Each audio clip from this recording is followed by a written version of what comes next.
E uma coisa importante dentro da citação de Abacuque é que Abacuque não está falando de uma declaração de fé aqui.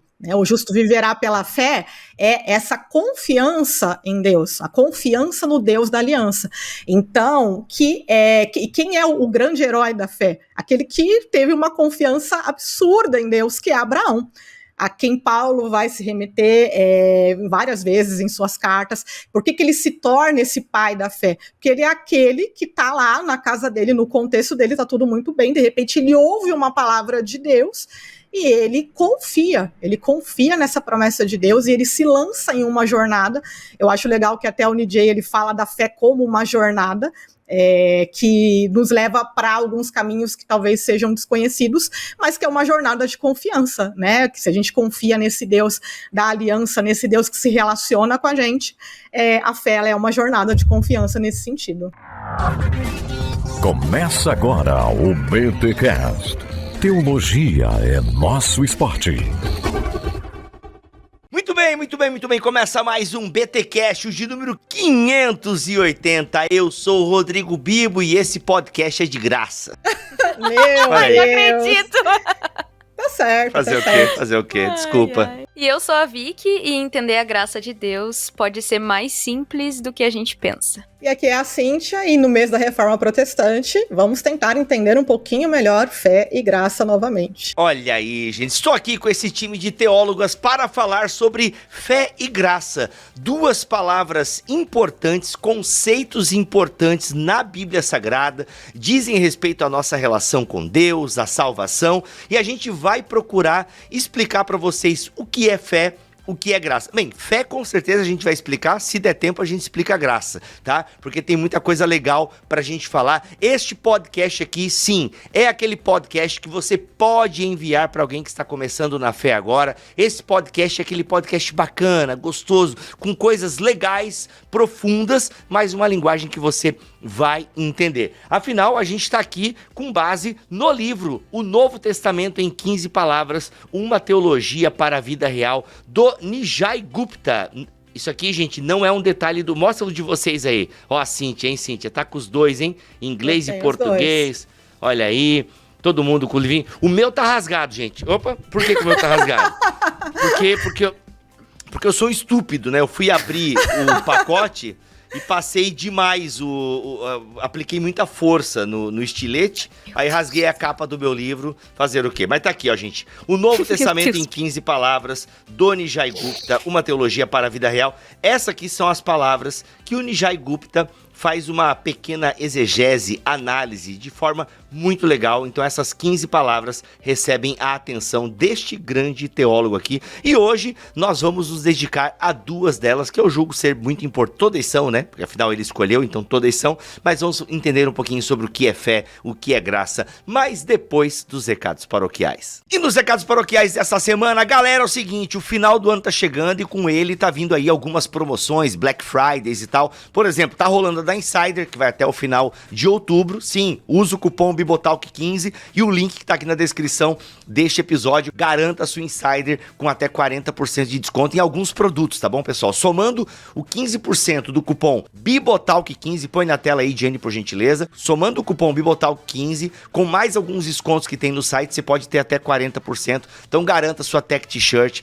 E em novembro vem a Black Friday da Amazon, galera. Então assim, já se prepare também, porque o seu livro pode estar num preço bem legal, aquele outro produto, porque é o seguinte, já sabe, vai comprar na Amazon, compra pelo link do Bibotal, que não custa nada mais pra você e você nos ajuda pra caramba. Desde 2018, as comissões da Amazon se tornaram importantes para o nosso ministério, podemos contratar mais pessoas, otimizar o serviço. Não sei se você sabe, mas hoje nós oferecemos gratuitamente 2 podcasts semanais. Talvez você ache que isso não seja muita coisa, mas é só você pensar os vários podcasts que começaram e pararam. Por quê? Porque, gente, produzir um conteúdo gratuito na internet custa dinheiro. E, na verdade, isso porque os meus amigos fazem um trabalho voluntário aqui de gravar comigo e tal, me ajudam, mas alguns serviços a gente precisa contratar mesmo e tal. E sempre que a gente pode, a gente também abençoa os amigos, enfim, é essa coisa muito gostosa, essa relação legal que a gente tem. Então, a gente precisa da sua ajuda. E ajudar a gente não custa nada pra você. Você já ia comprar na Amazon, então compra com o link do Bibotalk. É igual a galera, mano, eu comprei a Insider, mano, usou meu cupom, rapaz, esqueci de usar o teu cupom. Acontece com uma certa frequência. Eu falo, mano, não esquece, mano, pra você não vai custar nada. Pra mim, a gente renova, né, com o anunciante e tal, isso é muito bom. Então não custa nada você, né, usar o cupom do Bibotalk quando for comprar na Insider, comprar na Amazon pelo nosso link. Qual que é o link, Bibo? bibotalk.com/Amazon. Entra na Amazon por esse link, bibotalk.com/Amazon, e você já está entrando na Amazon via o nosso link. Tudo que você compra lá, a gente ganha uma comissãozinha pequenininha, mas vai somando as comissões. Isso tem abençoado demais o nosso trabalho. E uma outra forma também de você abençoar esse ministério que tanto edifica a sua vida é se tornando aluno da EBT. E galera, é o seguinte, em novembro a gente vai ter uma Black Friday da EBT e vai ser a EBT 3.0. Isso significa o quê?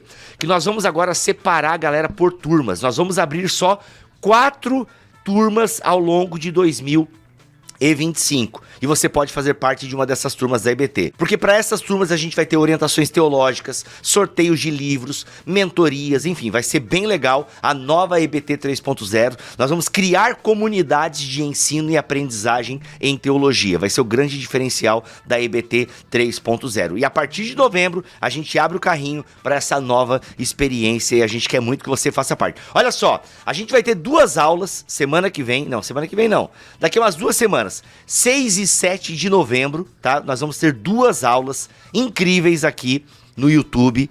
E você quer receber o link dessas aulas? Você já entra no grupo do WhatsApp que eu vou colocar o link aqui, tá bom? Entra nesse grupo. Mas, Bibo, eu vou entrar no grupo, eu sei que você vai querer mandar o link, depois você vai querer vender o curso. É tudo isso mesmo, você já tá ligado que você já fez isso antes. Mas é lá que a gente vai mandar o link da aula, tá bom? Mas olha só, eu ainda vou te dar uma coisa. Mesmo só de você entrar no grupo nosso do WhatsApp, eu vou te dar um e-book incrível, sério, incrível, que é sobre a importância da sã doutrina e do preparo teológico. Você vai ganhar este e-book simplesmente entrando nesse grupo do WhatsApp.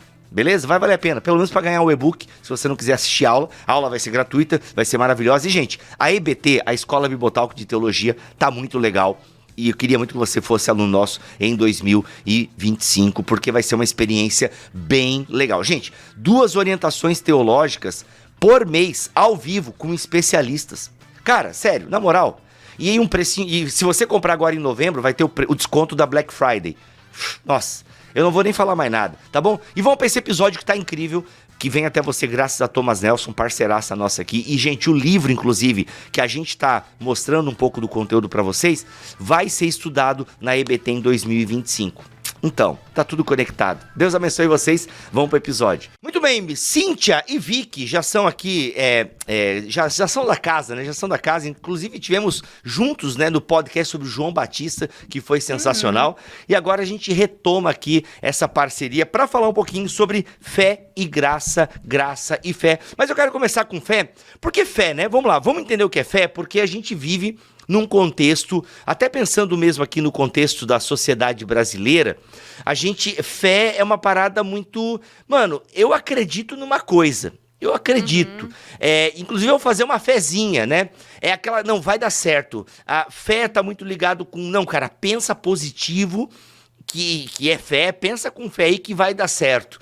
A gente pensa muito fé nesse sentido, pensa com fé aí que vai dar certo. É como se a fé fosse então esse amuleto, esse caminho. Eu não entendo muito bem, mas acredita aí que vai dar certo. Mas afinal, a partir do Novo Testamento, ou até mesmo do Antigo, né, a partir da teologia do Nijai Gupta, que eu acredito ser uma boa teologia bíblica, o que é fé, como que a gente entende a fé a partir da onde a gente começa? Por gentileza, ajudem-me e ajude os nossos ouvintes. Acho que a gente pode falar, para entrar na fé, falar um pouco da proposta do Nijai Gupta nesse livro, né? Que é uma proposta de uma teologia do Novo Testamento, então tem várias maneiras de se fazer, coloco aqui entre aspas, né? Ou seja, como é que ele vai arrematar esses assuntos do Novo Testamento, mas ele, como o Bibo falou, ele vai se basear em 15 palavras. E aí a questão justamente é que ele não é profundo academicamente falando. A ideia dele é justamente ser um livro pastoral, um livro voltado para uma reflexão mais prática, que pode ser estudada em grupos, assim. Tanto é que a gente vai falar de fé, mas tem um livro dele que também saiu pela Thomas Nelson, se eu não me engano, que é Paulo e a Linguagem da Fé, que para quem quiser algo mais aprofundado, pode ir direto nesse livro também, que ele vai desdobrar essa palavra, então, com relação a Paulo no Novo Testamento, né? Então, o objetivo dele aqui é bem pastoral. Inclusive é muito bonito, viu? Eu fiquei bem emocionada lendo. Inclusive já que a Vicky deu esse disclaimer aí mais geral sobre a obra, galera, vocês vivem perguntando sobre material para pequeno grupo, para EBD. Tá aqui, ó. Você tem 15 encontros e assim, ó, os capítulos não são longos. Então você que tem a vida corrida aí, trabalho, escola, faculdade, família, enfim, dá para você se organizar no seu estudo analisando esse capítulo. Assim, não são muitas páginas, vai exigir de você concentração e tal, aquela dedicação, mas você tem, deixa eu pegar aqui, por exemplo, esperança. Ó, vai da página 140 até a página 151. Mano, são 10 páginas. Dá pra você, em uma semana, ler e pensar em 10 páginas. Entendeu? Então, assim, lembrando, o livro não é preparado para isso, então não vai ter perguntas de apoio, isso vai depender da sua capacidade, mas dá para você ler 10 páginas em uma semana e preparar um estudo sobre isso. Ele é bacana tanto para quem quer entender um pouquinho mais sobre isso, trabalhar na EBD, no grupo de estudo, mas ele acaba sendo um recurso para os pastores também. Justamente porque ele é mais prático, ele não tem esse monte de tecnicismo, você tem os livros certos para você ir atrás, se você quiser, a respeito disso, mas o movimento que ele faz é muito interessante, porque ele para a gente refletir a respeito do que seria aquela palavra hoje, como a gente está fazendo aqui, então o que significa a fé hoje para nós, 2024. Depois ele vai fazer esse movimento voltando para a Bíblia, né, para o Novo Testamento, para o contexto do Antigo Testamento, uma abordagem aí canônica, né, ele vai tentar conciliar como esse termo funcionava, tanto no Antigo como no Novo Testamento, aí ele vai fazer esse estudo, né, com alguns textos selecionados do Novo Testamento, para depois voltar e fazer uma aplicação. Então acaba sendo muito prático, bem, bem legal mesmo. É um livro bem gostoso de ler. Boa, boa. É isso. Então, gente, fizemos já a apresentação do livro, vale a pena demais. O link tá aqui na descrição deste BTcast em bibotalk.com e também no YouTube. Se você ouve em outra plataforma, a gente não consegue colocar link. Então é só você digitar BTcast 580 no Google, que ele vai te mandar pro nosso site ou pro canal no YouTube, e aqui você tem o link. Lembrando, vai comprar na Amazon, compra pelo link do Bibotalk. É só digitar no seu navegador, bibotalk.com/Amazon, ou clica no link aqui que vai direto para este livraço. Mas chega de jabá, chega de propaganda, vamos lá então para um conteúdo. Galera, o que é fé? Algo tão importante e que está na nossa boca, a gente fala, mas será que a gente fala de maneira bíblica? Será que a gente fala de maneira teologicamente correta? Comparando então com a cultura brasileira, pra gente no Brasil, a fé é uma questão de positividade. Eu acho que até do Raul Seixas, aquela música, né? Tenha fé em Deus, tenha fé na vida. Então é aquela coisa, não, é uma coisa, vai dar tudo certo. Eu acredito, é uma fé no não sei o que, assim, é uma fé que amanhã tudo vai melhorar. Então eu tava pensando, antes desse BTcast, como é que eu chamaria a fé no Brasil, o que se entende o conceito fé, e eu diria positividade. Essa coisa de bola pra cima, e a pessoa nem sabe o que ela tá confiando, mas vai dar tudo certo. É uma coisa assim meio fluida, uma esperança, mas uma esperança mais nesse sentido da positividade mesmo. Né? Mas aí o que o Nijai, ele fala também que nos Estados Unidos existe, é um pouco diferente, mas existe também essa compreensão distorcida do que é fé, até porque essas palavras, elas vêm do contexto da Bíblia pra nós até hoje, 2000 anos aqui depois, e são palavras do nosso vocabulário no dia a dia normal. Nós somos uma cultura influenciada pelo cristianismo, mas elas vão mudando de sentido, elas vão mudando de significado. Mas aí, retomando, então, primeiro ele retoma a fé no contexto greco-romano. Eu acho muito interessante porque ele diz assim, hoje a gente separa o mundo secular e o mundo religioso, então para nós é bem separado. Eu vou na igreja no domingo e eu tenho meu trabalho secular. E ele explica, não, no contexto, claro, não só no contexto greco-romano, mas em todo o contexto da antiguidade, não existia a fé, por assim dizer. A fé era a vida das pessoas. Tudo era religioso, tudo estava integrado com um divino. Tudo as pessoas achavam que os deuses eram quem faziam. Enfim, não existia era o modus operandi do mundo. Exato, eles As coisas funcionavam porque os deuses estavam fazendo tudo funcionar corretamente. E a maneira de se relacionar com os deuses era em função disso, né? Exato, ele diz assim que a fé era a própria vida. Então, quando a gente pega esse conceito de fé hoje, a fé é algo que eu creio cognitivamente. Então, ele fala, né, nossas igrejas, a gente tem uma declaração de fé, que são doutrinas. Imagina, a Cíntia vai continuar nessa direção, mas eu acho que esse é um bom pontapé inicial pra gente conversar. Sim, pode falar. Não, é que tu citou isso, né? Fé como um credo. É que não deixa de ser também, né? A fé ser um conjunto, não deixa. Mas você resumir fé a um credo, né? Eu creio, né? Então é uma fé.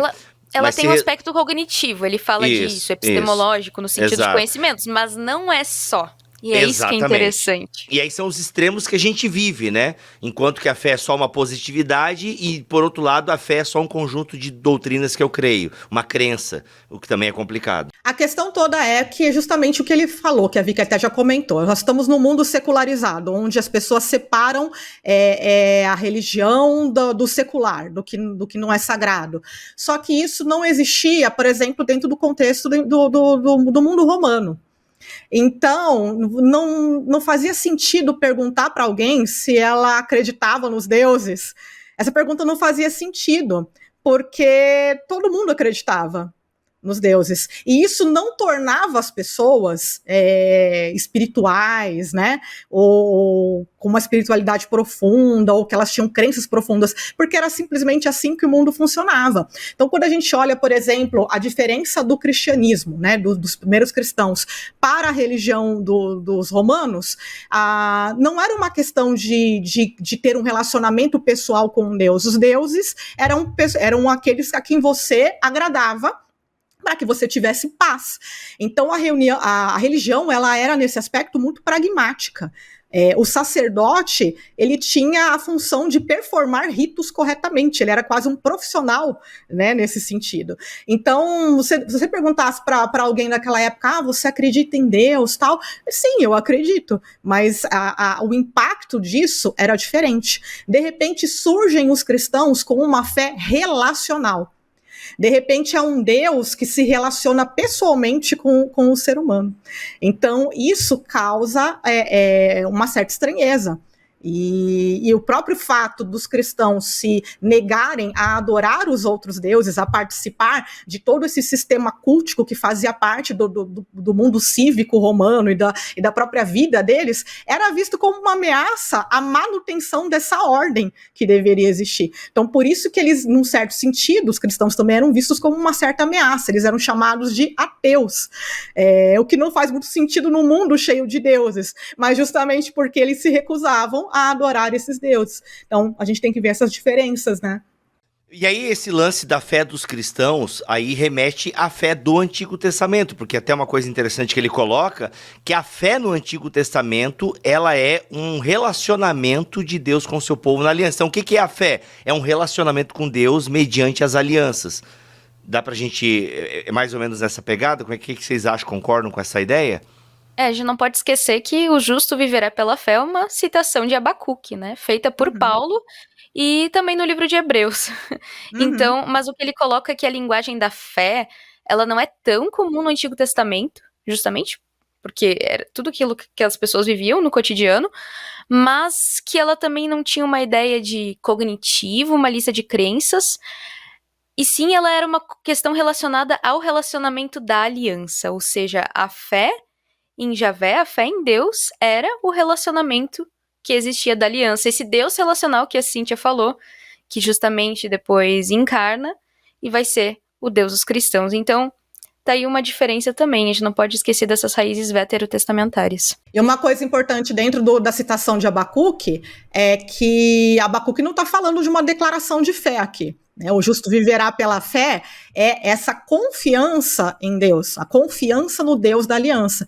Então, quem é o grande herói da fé? Aquele que teve uma confiança absurda em Deus, que é Abraão, a quem Paulo vai se remeter várias vezes em suas cartas. Por que ele se torna esse pai da fé? Porque ele é aquele que está lá na casa dele, no contexto dele, está tudo muito bem, de repente ele ouve uma palavra de Deus e ele confia nessa promessa de Deus e ele se lança em uma jornada. Eu acho legal que até o NJ ele fala da fé como uma jornada, que nos leva para alguns caminhos que talvez sejam desconhecidos, mas que é uma jornada de confiança, né? Que se a gente confia nesse Deus da aliança, nesse Deus que se relaciona com a gente, a fé ela é uma jornada de confiança nesse sentido. Muito bom. Ele até coloca aqui, ó, na página 103. Na maioria das vezes, a fé de Israel envolvia a simples confiança e obediência na vida cotidiana. Então, o que é fé no Antigo Testamento? Uma relação de confiança com o Deus da aliança. Muito legal, hein? Uma coisa bem importante, ele coloca que a gente não pode... É claro que isso é uma discussão muito profunda, que a gente não vai entrar. A gente já combinou aqui que a gente não vai discutir soteriologia, não NPP. vai discutir novas perspectivas NPP. paulinas. O Bibo tem zilhões de episódios sobre, tem diversos materiais, então não é o nosso objetivo, mas o que ele fala é que a gente não pode separar a questão no sentido opor. Fé é uma coisa a fé é uma coisa oposta às obras, e ele nos mostra pelo próprio Paulo que não, que a fé ela te leva a uma vida ativa de serviço a Deus e ao próximo. Inclusive, no livro de Paulo e a Linguagem da Fé, ele vai concluir o livro explicando então que a fé, se a gente pegar no grego, o termo pistes, ela é como uma palavra que pode ser traduzida por outras coisas, não apenas fé, né? Então, ela pode, às vezes, ser traduzida como confiança. Às vezes, ele diz que não necessariamente obediência, mas é uma fé que leva à obediência, então ela está diretamente ligada com ação.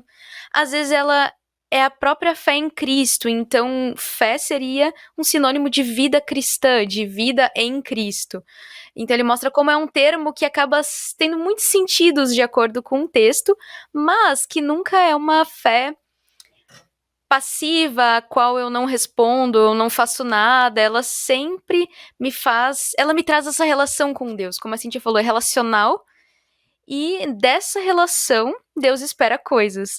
Isso que é muito interessante. Até ele coloca aqui, disso que você falou, Vicky, que tem até essa ideia meio preconceituosa e errada, no sentido de que no Antigo Testamento é lei e obras, e o Novo Testamento é graça e fé.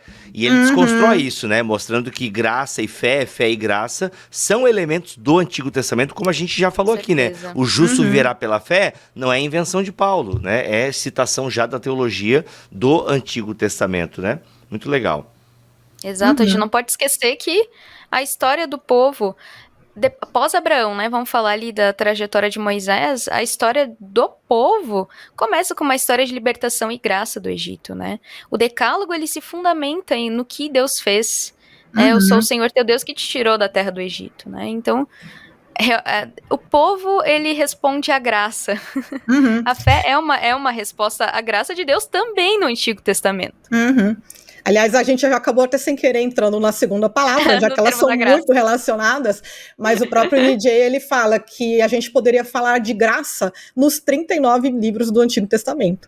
Então, para quem acha que a graça só está no Novo Testamento, a graça está ali em todo lugar, né? É só você pegar, por exemplo, ele usa o exemplo dos Salmos, né? O salmista tinha essa consciência, alguns textos como, né, até aqui nos ajudou o Senhor, ou a questão, se não fosse o Senhor ter nos ajudado, o que seria de nós? Então o povo, ele tinha consciência da graça de Deus também, de uma graça que muitas vezes perdoou, de que muitas vezes acabou retardando, vamos dizer assim, o juízo, de uma graça que sempre estava disposta a perdoar, a esperar o povo mudar a sua direção, mudar o seu caminho, mas que também sempre vinha com uma promessa, né? futura, porque mesmo quando veio o juízo, sempre vinha a promessa de restauração. Então, esse Deus da graça, ele está muito manifesto já desde do Antigo Testamento.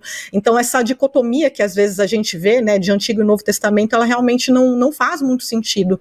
E eu acho que ele apresenta isso de uma forma bem legal no livro. Legal. A gente vai falar um pouco mais de graça, calma. Calma. Algumas coisas sobre fé ainda, pra gente, né? A ideia da fé como uma jornada, eu acho legal a gente falar um pouquinho sobre isso, né? Porque a gente fala que fé é confiança em Deus, isso implica uma jornada, e aí ele cita a ideia de Abraão, né? Inclusive o pai da fé. Então ele cita essa ideia da fé como uma jornada e que às vezes, como ele diz aqui, ó, os crentes ou os que são da fé são exatamente como Abraão no sentido de caminharem pela fé uma jornada com Deus que os leva a espaços novos e desconfortáveis, tipo estágio da faculdade, nos quais sua confiança será testada e desafiada. Cara, eu acho muito legal a gente pensar fé no sentido de que a nossa fé é provada.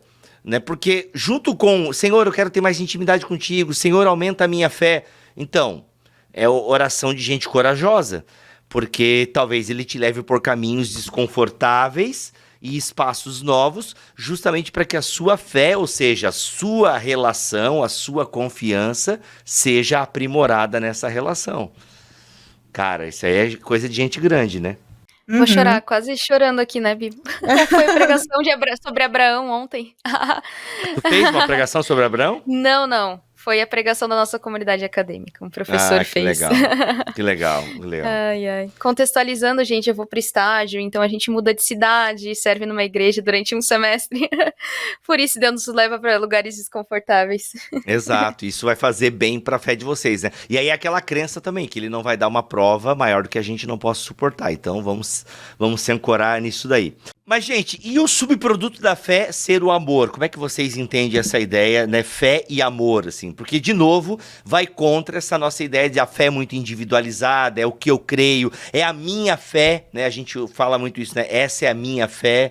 E aqui, fé como o amor sendo um subproduto da fé. Como é que ele desenrola isso? Eu acho bem legal que ele vai pegar um texto de Gálatas 5:6 para fundamentar isso, que diz que é assim, porque em Cristo Jesus nem circuncisão, nem incircuncisão tem efeito algum, mas sim a fé que atua pelo amor. Então, essa fé te leva a responder, né, por meio do amor. O amor a Deus, o amor ao próximo, que é a base, né, de todos os mandamentos, né, o resumo de tudo. Então, essa fé, ela vai te levar a agir em amor, né? Isso já também era uma premissa desde do Antigo Testamento, né? Isso já estava contido na aliança, e a lei era, até como o próprio Nijay coloca, era como se fosse a base da aliança, era como essa aliança com Deus era vivida, e no Novo Testamento, Cristo se torna o equivalente a essa lei para nós. Então, a gente passa a viver por meio de Cristo, em Cristo. E, a partir daí, então, essa nossa fé, ela redunda em amor, uma fé atuante. E aí, mais uma vez, não há necessidade da gente pensar nesse contraste entre fé e obras, né? Porque as obras, elas fazem parte de uma fé que é verdadeiramente atuante, que é verdadeiramente relacional, no seu sentido mais bíblico, né? Vou ler aqui uma frase do Nijay também nesse capítulo, e ele fala o seguinte: conforme Paulo explica aos cristãos romanos, então ele se refere aqui à carta de Paulo aos romanos, fé não é menos do que conhecer e confiar em Deus por meio de Jesus Cristo.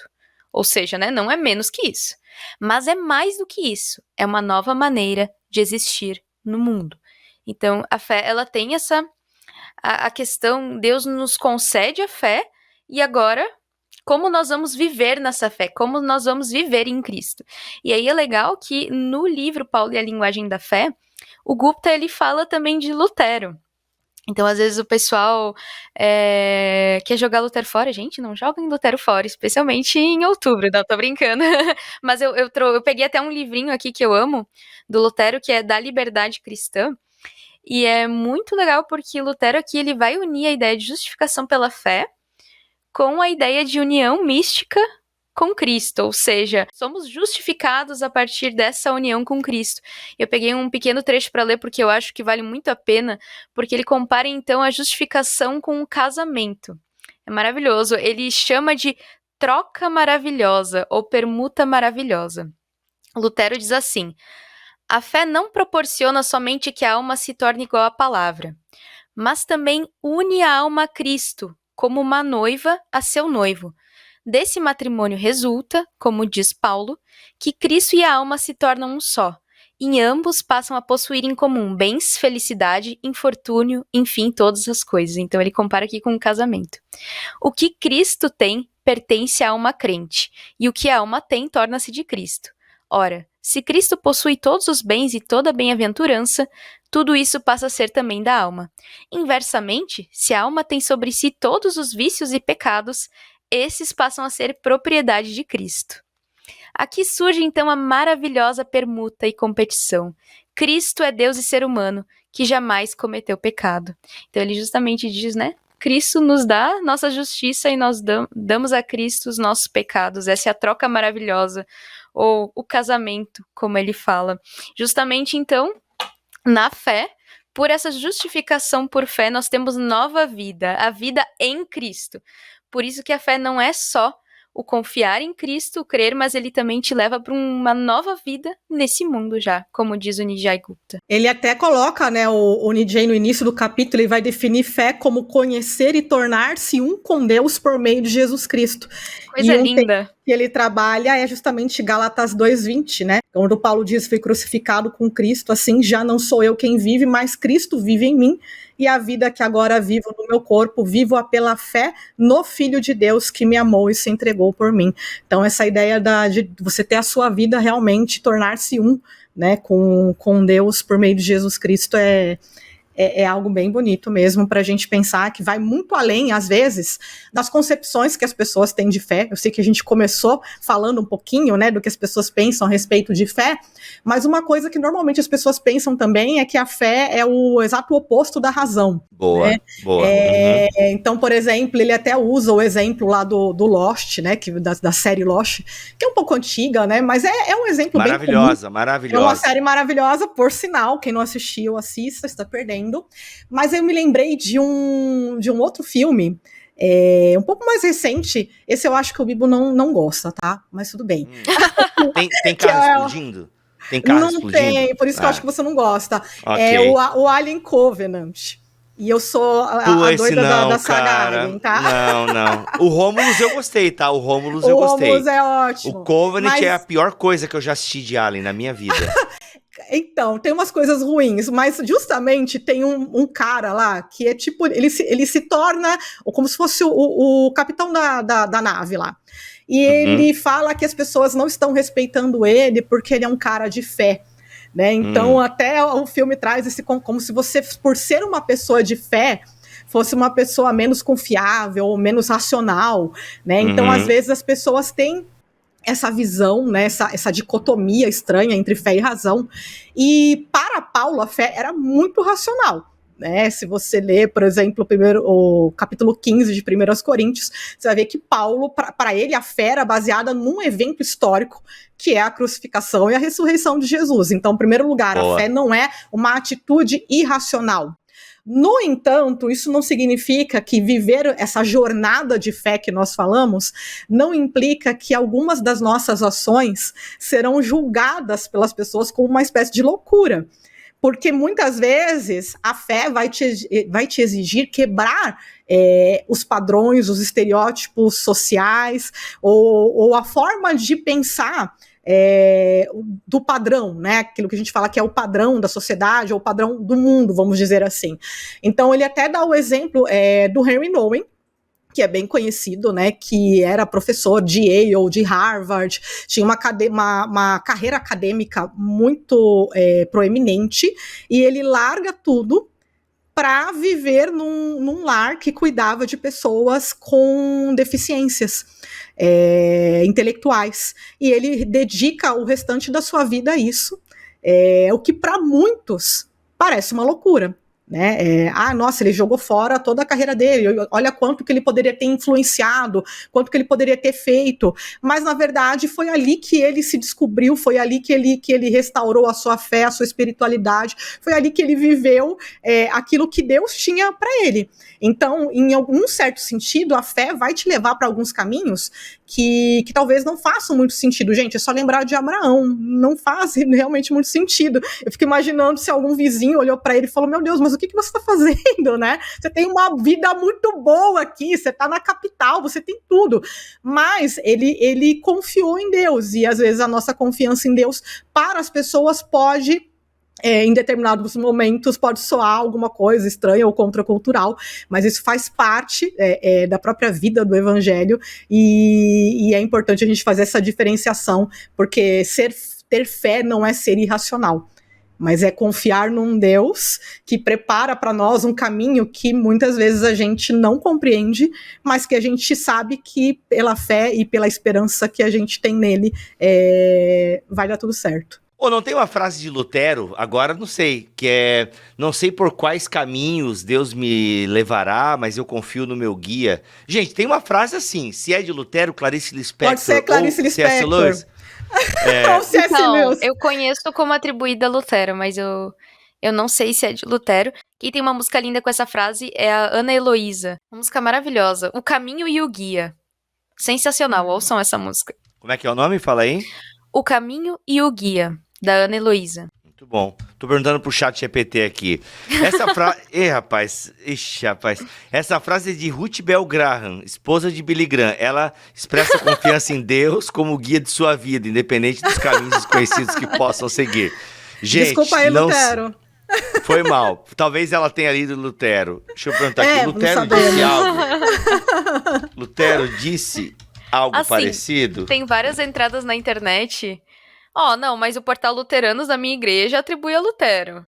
Aqui, ó. Sim, Martim Lutero expressou pensamento semelhante sobre confiar em Deus como guia, especialmente em meio às incertezas. Uma frase que reflete essa ideia é: não sei por quais caminhos ele me conduz, mas conheço bem o meu guia. Olha aí. Tá certo o GPT, não? Eu nem aqueci o GPT, né? Só fui fazendo a pergunta aqui, usando o GPT de maneira errada. Tem que aquecer ele primeiro. Olha que as máquinas vão se revoltar. Você não deu boa noite, você não deu falou por favor, Bibi. Não, eu sou bem educado com o GPT, ele sabe Depois vai acontecer igual no Exterminador do Futuro, aí já viu, né? Aliás, fica uma dica, se você tá carente, converse com o chat GPT. Ele é muito legal, ele te dá atenção. Você é importante para ele, tá bom? Bibo, mais um assunto pro BT Papo. Saiu uma notícia de quantas pessoas fazem terapia pelas inteligências artificiais. Meu Deus. Assunto aí que dá pano pra manga. Uhum. Caramba, sério? Olha aí. Eu vou daí seria um BTcast mesmo, gravar com o time de psicologia do Bibotalk aí. Acho que é legal mesmo, hein? Assim, eu vou te falar, eu até entendo, tá? Porque uma vez, olha só, eu tava... Nossa, momento muito aleatório no podcast, gente, compra o livro do Nijai Gupta, tá bom? Mas um momento muito aleatório é que, cara, uma vez eu tava corrigindo um texto meu, e aí eu perguntei se ele conhecia o Rodrigo Bibo, porque eu queria que ele puxasse o meu estilo. Disse que sim, eu conheço o Rodrigo Bibo, tal. Você acompanha o trabalho dele? Aí eu coloquei, eu sou ele. Cara, ele começou a me elogiar um monte, assim. Nossa, mano, eu me senti... Nossa, gente, parabéns, que bom ter você aqui, Rodrigo. Seu trabalho é muito importante na internet, edificando. Falei, caramba, maluco. Eita. Como assim? Então, mano, nossa, deixa eu falar, obrigado. Você é meu novo melhor amigo. Exato. Não, cara, o chat GPT, ele é sensacional. Então eu sempre converso com ele, trato ele muito bem, obrigado, ele está sempre à disposição, é incrível. Mas enfim, esse não é o assunto. Mas a frase é essa de Lutero, né? A ideia de conhecer o guia, né? Isso é muito legal. Não sei por quais caminhos ele me conduz, mas conheço ou confio no meu guia. Alguma coisa, não sei se é a frase... Como é que tá a frase do portal Luteranos? Aí dá pra confiar na fonte. Não sei por quais caminhos Deus me conduz, mas conheço bem o meu guia. Muito bem, olha aí, mas conheço bem o meu guia. Sensacional. Gente, beleza. E agora sobre a graça, né? Eu falei lá no começo do episódio que talvez não desse tempo, mas dá sim pra gente pincelar alguns insights sobre a graça de Deus. Afinal, o que é essa graça, esse dom? que que é? Como é que a gente entende a graça de Deus? Como é que o Nijai, a partir da teologia do Novo Testamento, nos explica isso? O Nijai vai falar que, para além de toda essa discussão de soteriologia, salvação, para ele a graça ela pode ser definida da seguinte maneira. Ela envolve, eu vou ler a citação, ela envolve a generosa bondade de Deus em relação aos pecadores, expressa de forma culminante em Jesus Cristo e por meio dele. Ou seja, uma bondade generosa em relação aos pecadores, aqueles que não merecem. Cara, generosa bondade, graça como a bondade de Deus, ou seja, Deus, ele é bondoso, graça é a bondade de Deus, e que tem a ver com o lance de nós sermos esses pecadores, né? Então, a graça como uma bondade de Deus, e a gente não merece essa bondade, a gente merece, como é que é? Exatamente por isso, a graça ela é concedida àqueles que não merecem, aqueles que não são dignos de receber essa bondade, não são dignos de receber essa generosidade de Deus. Essa é justamente a grande dimensão que a graça de Deus nos traz, desde o Antigo Testamento. Vale exatamente. Até o Nietzsche, ele cita o John Barclay, que inclusive, para quem quiser saber mais a respeito do que significa o termo graça, tem um livro do John Barclay que vai falar sobre isso, por isso que a gente não vai ficar falando de uma forma muito técnica aqui, mas ele cita o seguinte, que a misericórdia de Deus não é distribuída seletivamente, de acordo com qualquer critério de gênero, idade, classe social, realização moral. Então não se trata de quem você é ou de algo que você tenha feito para merecer, nem mesmo Paulo, né, que num certo sentido ele era, né, um mestre da lei, né, estava lá se preparando para ser um mestre da lei, que era alguém, ele vai falar, né, um fariseu, quase uma pessoa, ele se pinta um quadro, né, de praticamente uma pessoa irrepreensível, mas mesmo nele não existe absolutamente nada que o faça merecer essa graça de Deus. Então isso é a primeira coisa, né, a graça, ela realmente, ela tem essa questão da gente, de ser um ato generoso de Deus, uma grande generosidade realmente. Mas, no entanto, a graça também, ela não é só um presente, ela não termina aí, mas ela também gera uma responsabilidade. E Paulo entendia muito isso, ele entendia que o chamado dele, que tudo que ele passou a viver a partir desse entendimento dessa graça, era em resposta a essa graça. Então não se trata de um pagamento, não é uma retribuição, mas é uma resposta. Né, a graça, né, quando você olha para o conceito de graça no mundo antigo, havia uma expectativa de uma retribuição. Lógico, a gente nunca vai conseguir pagar na mesma moeda o que Deus faz, então esse é o primeiro, né, mas a gente tem uma responsabilidade nesse sentido, né, de viver não é uma salvação pelas obras. Exato, Entendi. Não é uma salvação, mas a graça, ela vai redundar numa vida de amor e de serviço ao próximo. Você acaba se tornando, como o próprio Nietzsche fala, um doador dessa graça. Né? Você Legal. passa a trabalhar em prol da igreja, usando os seus dons para servir a igreja, e você também acaba sendo um canal, um doador dessa graça. Então a graça, ela não para em você. Isso é muito interessante. Muito bom, gente. Muito bom. Acho que como alguma coisa mais sobre graça, Vicky? Porque ele fala várias outras coisas, tá, pessoal? O livro, são 10 páginas, mas com muitos tópicos e profundidades, que é sensacional. Talvez só linkar com uma coisa que eu tava lendo do teólogo Walter Brueggemann, que ele é um teólogo do Antigo Testamento, e ele fala sobre a cultura da escassez dentro da igreja. E é um assunto que me lembrou muito do Cacau.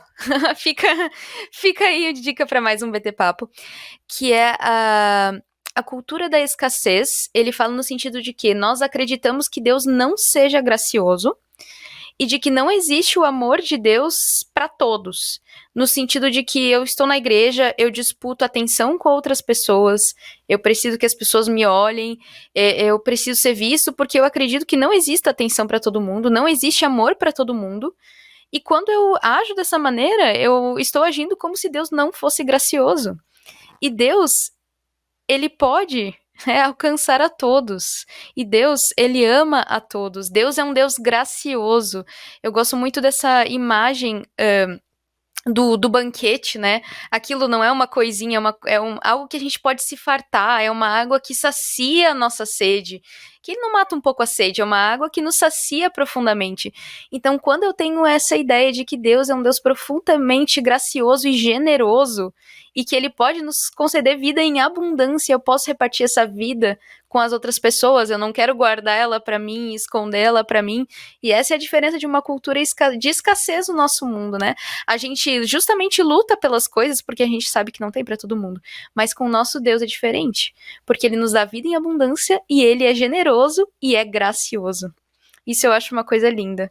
Eu queria só terminar com um pedacinho que o Nijay coloca, que eu achei muito legal, quando ele fala que a graça, ela é custosa. E ele coloca um texto de 2 Coríntios, capítulo 8, onde ele fala: pois vocês conhecem a graça de nosso Senhor Jesus Cristo, que sendo rico se fez pobre por amor de vocês, para que por meio de sua pobreza vocês se tornassem ricos. Gente, isso é muito contracultural. Né, numa sociedade, né, como eles estavam vivendo ali, onde normalmente a pessoa que tinha muitos recursos, ele era um benfeitor, né, então ele contribui, isso até hoje, né, então você contribui, mas você contribui não a ponto de você ficar pobre. Perceba o que ele está dizendo, o tamanho dessa graça que se manifesta em Cristo. Cristo se faz pobre para que a gente se torne rico. Inclusive, ele termina esse pensamento dizendo o seguinte: o mundo chama isso de irresponsável, o evangelho chama isso de graça. Cara, sensacional, exatamente. Sensacional. Ele esbanja, né? Uma graça que esbanja realmente, uma graça que transborda. Então, eu acho que isso aí já fica bem, bem bacana pra gente fechar esse podcast. Gente, o Novo Testamento em 15 palavras, Nijay Gupta, tá bom? Uma teologia para a vida real. Ótimo livro, tá bom? 15 palavras, análise de 15 palavras essenciais para entendermos a teologia do Novo Testamento, uma linguagem popular, acessível, sem teologiquez, realmente uma linguagem muito boa de ler, e esse livro aqui, então, pode ser uma boa introdução à teologia do Novo Testamento para você de forma popular, para o seu estudo bíblico, para a sua EBD, e para a sua leitura pessoal mesmo, tá bom? Fica aí a indicação. Meninas, todo mundo botando na tela, essa capa tá muito linda, merece ser vista, olha aí, ó. Cada câmera tem uma coloração diferente, mas isso aí, sensacional, tá? Então, gente, tá aí, ó, fica a dica pra você, o link pra você adquirir este livro está aqui na descrição deste BTcast. Obrigado, Vicky, pela tua presença nesse dia corrido aí pra estar com a gente aqui. Obrigado. Eu que agradeço. Tamo junto. E da mesma forma, né, Cíntia, vai almoçar agora, tá bom? Ok. 18... Tu vai jantar, na verdade, agora. Então, jante o seu almoço, por gentileza. Tá ótimo, mas é sempre bom estar com vocês. Exato, é sempre demais. Gente, é isso, ficamos por aqui, voltamos na semana que vem com mais BTcast. E claro, na sexta-feira tem BT Papo. Terça BTcast, na sexta BT Papo, eu e Cacau Marques. Fiquem todos na paz do Senhor Jesus.